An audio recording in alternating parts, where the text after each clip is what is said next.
जय हिंद दोस्तों, क्या हाल है। तो दोस्तों आज हम बात करने वाले हैं बजट फ़ोन्स के ऊपर। बजट फ़ोन्स की पूरी रियलिटी क्या है, बजट फ़ोन्स मतलब हमें क्या क्या हमें इनके अंदर मिलता है और क्या क्या हमें इनके अंदर नहीं मिलता है जो कि हमें मिलना चाहिए, और क्या ऐसे फीचर्स है जो हम मिस कर जाते हैं और क्या ऐसे फीचर्स है जो हमें इसके अंदर मिलते हैं। तो मेरा नाम है रोहन और आप देख रहे हैं टेक विद फोनर्स। तो दोस्तों जो ये बजट फ़ोन्स होते हैं ना, तो पहले हम समझ लेते हैं बजट फ़ोन्स क्या है। दोस्तों 7 से 8 हज़ार रुपये और 15 हज़ार रुपये तक के जो फ़ोन आते हैं ना, उनको कहा जाता है बजट फ़ोन्स। उसके नीचे के फ़ोन्स को भी बजट ही कहा जाता है, लेकिन वो फ़ोन्स आते नहीं हैं इतने अच्छे, बिल्कुल भी घटिया कंपनीज़ के आते हैं, जो कि आपको पता ही है, आईकूल वाईकूल पता नहीं, लेमन वेमन, ये कौन सी कंपनियां हैं इनके आते हैं। लेकिन जहाँ पे यहाँ 7 से 8 या फिर 15 तक के हमें बजट फ़ोन्स अच्छी अच्छी कंपनियों के भी देखने को मिल जाते हैं। इसीलिए तो दोस्तों फर्स्ट पॉइंट हम हमारा ले लेते हैं जो कि है स्क्रीन। तो दोस्तों इसके अंदर क्या होता है ना, बड़ी स्क्रीन की कोशिश की जाती है, क्योंकि अगर कोई बजट फ़ोन्स, वैसे तो बजट फ़ोन्स गेमिंग के लिए इतने अच्छे नहीं होते हैं क्योंकि प्रोसेसर वगैरह हमें ढंग के नहीं मिल पाते हैं, नहीं हाई रिफ्रेश रेट होती है, तो इसके अंदर बड़ी स्क्रीन की कोशिश की जाती है और बड़ी स्क्रीन हमें दी जाती है।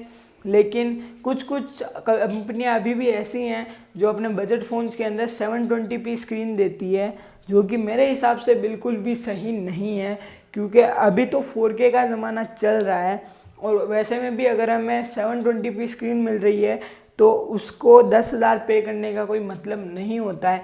कम से कम उन कंपनीज़ को HD या फिर फुल HD स्क्रीन्स तो देनी ही चाहिए, या फिर 1080p स्क्रीन तो होनी ही चाहिए डेफिनेटली। 720p का कोई भी मतलब नहीं है। मैं तो कहूँगा HD स्क्रीन ज़रूर होनी चाहिए हर एक बजट स्मार्टफोन के अंदर। और उसके बाद हम बात कर लेते हैं सेकंड पॉइंट की, जो है हमारा कैमरा। तो दोस्तों कैमरा के अंदर तो बिल्कुल भी ये कुछ भी सोच विचार नहीं करते हैं और कोई भी कुछ भी ऐसे उठा के डाल देते हैं। पीछे आपको दिखेंगे 3-4 कैमरा, लेकिन उसमें से अच्छा या फिर चलने वाला 1 या फिर 2 कैमरा ही होंगे, जो कि बिल्कुल भी सही बात नहीं है। और कुछ तो ऐसे फ्रॉड होते हैं, पीछे 3-4 लगा देते हैं और अगर आप उनको अंदर से खोल के देखोगे तो 1 कैमरा ही मिलता है हमें उसके अंदर। तो वो शो ऑफ के लिए ठीक है, लेकिन अगर हम उनको पे कर रहे हैं तो हमें कैमरा क्वालिटी भी अच्छी मिलनी चाहिए। लेकिन बजट फ़ोन्स में कैमरा क्वालिटी का बिल्कुल भी ध्यान नहीं रखा जाता है, क्योंकि वो ये समझते हैं कि हम ये देखिए बस निपट जाएंगे और अपना ये फ़ोन मार्केट में लॉन्च कर देंगे। पर ऐसा मेरे हिसाब से ऐसा नहीं चलना चाहिए बिल्कुल भी, क्योंकि हमारे लिए कैमरा बहुत ज़्यादा इम्पोर्टेंस होता है। अगर आप कोई वीडियो वगैरह बनाते हो या फिर ऐसे में कैमरा सही होना चाहिए। तो कैमरा की अगर मैं आप बात कर लें हम लोग, तो अगर आपको 48 मेगापिक्सल भी मिल जाएगा ना, तो वो सिर्फ 48 मेगापिक्सल से ही फ़ोटो खींचेगा। उसके सेंसर्स बिल्कुल भी अच्छे नहीं होंगे। जैसे कि मैं आपको आईफोन का एग्जांपल देता हूँ, आईफोन में से एप्पल आईफोन के अंदर इतना मेंशन भी नहीं करता है कैमरा वगैरह का, लेकिन अगर 13 मेगापिक्सल का कैमरा है एप्पल के अंदर तो उसके सेंसर्स इतने बढ़िया होंगे कि वो DSLR जितनी टक्कर तो दे पाता है उसकी, इसीलिए वो सबसे बेस्ट कैमरा उसका माना जाता है वीडियोज़ रिकॉर्डिंग और फोटोज़ रिकॉर्डिंग के लिए। वैसे सैमसंग भी टक्कर में है, लेकिन वो सिर्फ 13 मेगापिक्सल से ही इतनी अच्छी फ़ोटो दे रहा है क्योंकि उसके सेंसर्स अच्छे हैं इसीलिए। पर जो ये 48 मेगापिक्सल घुसा देते हैं या फिर 64 मेगापिक्सल 65 मेगा जितने भी मेगापिक्सल घुसाते हैं, चाहे आप ले लो, कभी कभी 48 मेगापिक्सल अच्छा निकल जाता है 60 मेगापिक्सल से, या फिर कभी कभी वो भी अच्छे 13 मेगापिक्सल 48 मेगापिक्सल को फेल कर देते हैं, क्योंकि बिकॉज ये सारा सेंसर और उनके एल्गोरिदम और जितने भी उनका ऑप्टिमाइजेशन होता है ना, उन पर डिपेंड करता है कि जितने अच्छे सेंसर्स होंगे जिस फ़ोन के कैमरा के अंदर, उतना अच्छा वो हमें फ़ोटो क्लिक करके देगा और उतनी अच्छी क्लियरिटी हमें उस फ़ोन के अंदर मिल पाएगी। अब हम बात कर लेते हैं हमारे थर्ड पॉइंट के ऊपर, जो कि है फास्ट चार्जिंग या फिर नॉर्मल बैटरी वगैरह की। तो दोस्तों जैसे कि मतलब ये तो सस्ते वस्ते चार्जर दे के निपट जाएंगे, जैसे कि 5 वोल्ट्स 10 वोल्ट्स इनका चार्जर दे देंगे बजट फ़ोन्स के अंदर, और फास्ट चार्जिंग तो भूल ही जाओ, अभी नहीं मिलती है हमें। तो फास्ट चार्जिंग हमें मेरे हिसाब से मिलनी चाहिए, जैसे कि हमें फास्ट 5-5 वोल्ट्स का चार्जर दे देते हैं ये लोग, पर हमें मेरे हिसाब से फास्ट चार्जिंग कम से कम 18 वोल्ट्स फास्ट चार्जिंग हमें मिलनी चाहिए। जैसे कि अभी आपको पता है माइक्रोमैक्स ने फिर से री एंट्री मारी थी, तो उसके अंदर उसने 18 वोल्ट्स फास्ट चार्जिंग दी थी, आई थिंक अपने माइक्रोमैक्स इन 1 के अंदर। तो उसने माइक्रोमैक्स इन 1 के अंदर 18 वोल्ट्स की चार्जिंग दी थी, तो बेसिकली सही था। सिर्फ 10,000 रुपये में हमें फास्ट चार्जिंग मिलनी चाहिए, क्योंकि जो पुराने फ़ोन्स होते थे उनके अंदर इतनी फास्ट चार्जिंग नहीं होती थी। और कम से कम मेरे हिसाब से 5,000 बैटरी होनी चाहिए, 5,000 मिलियन एम्पेयर की बैटरी।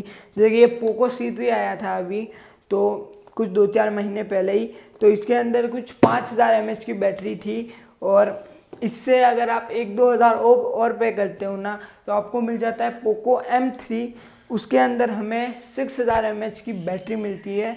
दोनों ही मतलब सिर्फ 1-2 हज़ार प्राइस डिफरेंस है, पर उसके अंदर पोको M3 के अंदर फास्ट चार्जिंग है, उसके अंदर फास्ट चार्जिंग बिल्कुल भी नहीं है। तो ये भी बात होती है वापस के, अगर आप 1-2 हज़ार एक्स्ट्रा पे करके अगर हमें कुछ अच्छा मिल पा रहा है तो हम क्यों नहीं लेंगे। तो ऐसे में मेरे हिसाब से कंपनीज़ को फास्ट चार्जर देना चाहिए अपने बॉक्स के अंदर। और फास्ट चार्जर ही ज़रूरी नहीं है, अगर हमें बेकार क्वालिटी की केबल्स मिलेंगी तो ये भी सही नहीं रहता है। फास्ट चार्जर के साथ साथ केबल्स भी अच्छी होनी चाहिए। अब बात कर लेते हैं हमारे थर्ड पॉइंट के ऊपर, जो कि है प्रोसेसर। तो दोस्तों मेनली मेरे को जो सबसे ज़्यादा पसंद है ना, वो है परफॉर्मेंस। तो परफॉर्मेंस किससे होगी? प्रोसेसर से ही होगी ना। तो प्रोसेसर सबसे ज़्यादा इम्पोर्टेंट है। ये नहीं कि आप कुछ भी प्रोसेसर दे के भाई निकल लो और कितने भी साल पुराना 6-7 साल पुराना प्रोसेसर डाल के आप अपने फ़ोन को लॉन्च कर दो, तो भाई ये बिल्कुल भी सही नहीं है। बजट फ़ोन्स के अंदर में आजकल तो बहुत ही पुराने प्रोसेसर भी देखने को मिल जाते हैं, लेकिन कुछ फ़ोन्स के अंदर अच्छे प्रोसेसर भी देखने को मिलते हैं। हाँ तो दोस्तों फिर इसके अंदर आया था हीलियो G35, और फिर और भी बहुत से अलग अलग, जैसे कि अगर आप कोई भी प्रोसेसर दे के निकल जाओगे, जैसे कि इसके अंदर बजट गेमिंग प्रोसेसर था हीलियो G35, और भी स्नैपड्रैगन 750G, ये सारे अभी लेटेस्ट प्रोसेसर मेरे हिसाब से फ़ोन के अंदर आने चाहिए। ये मेरे हिसाब से ज़्यादा अच्छा रहता है, क्योंकि मेरे हिसाब से ज़्यादा प्रोसेसर 6-8 महीने पुराना आप किसी भी बजट फ़ोन में डाल सकते हो, लेकिन प्रोसेसर ज़्यादा पुराना नहीं होना चाहिए। प्रोसेसर हमें अच्छा मिलना चाहिए, क्योंकि उससे ही परफॉर्मेंस पे ज़्यादा अच्छा इफ़ेक्ट पड़ता है और ज़्यादा अच्छी हमें परफॉर्मेंस वगैरह ये सब मिल पाती है। अब बात कर लेते हैं हम हमारे नेक्स्ट पॉइंट के ऊपर, जो कि है हमारा OS। तो दोस्तों OS भी बहुत ज़्यादा ज़रूरी है। जैसे कि अभी 2021 में जो फ़ोन्स आ रहे हैं ना, वो एंड्रॉयड 10 के ऊपर बेस्ड आ रहे हैं। तो मेरे हिसाब से उन फ़ोन्स को एंड्रॉयड 11 के ऊपर बेस्ड होना चाहिए, क्योंकि एंड्रॉयड 12 अभी आ चुका है और ज़्यादा से ज़्यादा लेटेस्ट फ़ोन्स में अभी एंड्रॉयड 12 का ही सपोर्ट आएगा। और मेरे हिसाब से बहुत से ऐसे फ़ोन हैं, जैसे कि ये आया था, इसके अंदर एंड्रॉयड 9 का सपोर्ट था, इसके अंदर एंड्रॉयड 10 था। तो मेरे हिसाब से अभी के फ़ोन्स के अंदर हमें कम से कम एंड्रॉयड 11 तो मिलना ही चाहिए, क्योंकि वो बहुत ज़्यादा ज़रूरी है। क्योंकि पुराना ऑप्टिमाइजेशन और जो पुराना जितने भी एल्गोरिदम्स है, जैसे अपडेट तो आते हैं, लेकिन वो अपडेट्स भी किन्हीं फ़ोन में तो बहुत ज़्यादा लेट आते हैं। जैसे इस फ़ोन के अंदर अगर मैं आपको बताऊं, अभी तक अपडेट नहीं आया है, अभी तक ये एंड्रॉयड 9 के ऊपर ही बेस्ड है, और इसके अंदर पता नहीं एंड्रॉयड 11 का अपडेट कब आएगा। तो ये सारे फ़ोन्स और ऐसी छोटी छोटी बातें भी हमें ध्यान रखनी चाहिए, जहाँ पे मेरे हिसाब से अभी के फ़ोन्स में एंड्रॉयड 11 तो होना ही चाहिए। और मैं कहूँगा एंड्रॉयड 9 वाले फ़ोन तो आप बिल्कुल भी ना लें, और मेरे हिसाब से कोई लेता भी नहीं होगा। लेकिन कुछ लोग हैं, जैसे कि कुछ मजदूर या फिर ऐसे होते हैं जिनके पास ज़्यादा पैसे नहीं होते हैं, और वो कुछ भी फ़ोन उठा के ले लेते हैं। मतलब 5,000 का कोई फ़ोन मिल रहा है, iQOO वगैरह का ऐसा कोई भी, तो उनको मतलब उठा के ले लेंगे, और उसके ऊपर होगा भाई एंड्रॉयड 9 का सपोर्ट, 2000 mAh की बैटरी। पीछे भाई ये बजट फ़ोन्स के अंदर मैं आपको एक और रियलिटी बताऊँ, पीछे लिखेंगे कुछ भी, लेकिन अंदर हमें मिलने वाला भाई बहुत बेकार है। जैसे कि लिख दिया 5000 mAh बैटरी, और खोल के देखोगे 2000 mAh बैटरी हमें वहाँ पे देखने को मिलेगी। तो भाई ये भी सही नहीं होता है। बैटरी जितनी है उतनी ही भी मेंशन करनी चाहिए एक हिसाब से, लेकिन कुछ लोग ऐसे इनकी बातों में आके पागल बन जाते हैं, तो वो तो हम समझ ही सकते हैं। अब बात कर लेते हैं हम हमारे अगले पॉइंट के ऊपर, जो कि जिनकी भी ये बॉडी वगैरह होती है ना इसकी, तो ये जो पूरी बॉडी होती है ना, चाहे आप ले लो प्लास्टिक की बात, चाहे आप ले लो ग्लास की, या फिर चाहे आप ले लो AMOLED screen, IPS screen, retina, कुछ भी ले लो आप चाहे। तो दोस्तों अभी के जो मेरे हिसाब से फ़ोन है ना, चाहे वो ले लो 8 से 10, 10 से 12, 12 से 15, तो उनके अंदर मेरे हिसाब से 8 से 10 के अंदर तो भाई कम से कम ये हमें यही प्लास्टिक बॉडी ही मिलती है। ज़्यादा हमें वैसे प्रीफर भी नहीं करना चाहिए। और जो मतलब एकदम रबिंग वाली स्क्रीन होती है ना, थोड़ी मतलब रबर टाइप, वैसी भी हमें इसके अंदर मिल जाती है। लेकिन मेरे हिसाब से 11 से 15 तक के अंदर हमें कम से कम ग्लास बॉडी देनी चाहिए उन कंपनीज़ को, जो कि हमें बजट फ़ोन्स के अंदर बिल्कुल भी नहीं मिल पाती है, जो कि बहुत बुरी बात है, जो कि बिल्कुल भी सही भी नहीं होता है। वैसे चाहे आप ले लो एमोलेड स्क्रीन, तो एमोलेड स्क्रीन तो मेरे हिसाब से कोई भी नहीं देगा अभी के इस दौर में इन फ़ोन्स के अंदर। और मेरे हिसाब से आईपीएस स्क्रीन होती है, आईपीएस स्क्रीन ही सही है, क्योंकि रेटिना स्क्रीन वैसे सही है, लेकिन आईपीएस स्क्रीन आपकी गेमिंग के लिए सही रहती है। और एमोलेड भी वैसे अगर दे सकती है कोई कंपनी, तो उनको बजट फ़ोन्स के अंदर एमोलेड स्क्रीन की भी प्रेफरेंस देनी चाहिए। और एंड्रॉयड वगैरह और ये जितने भी आईपीएस या फिर एमोलेड स्क्रीन है वो तो देनी ही चाहिए।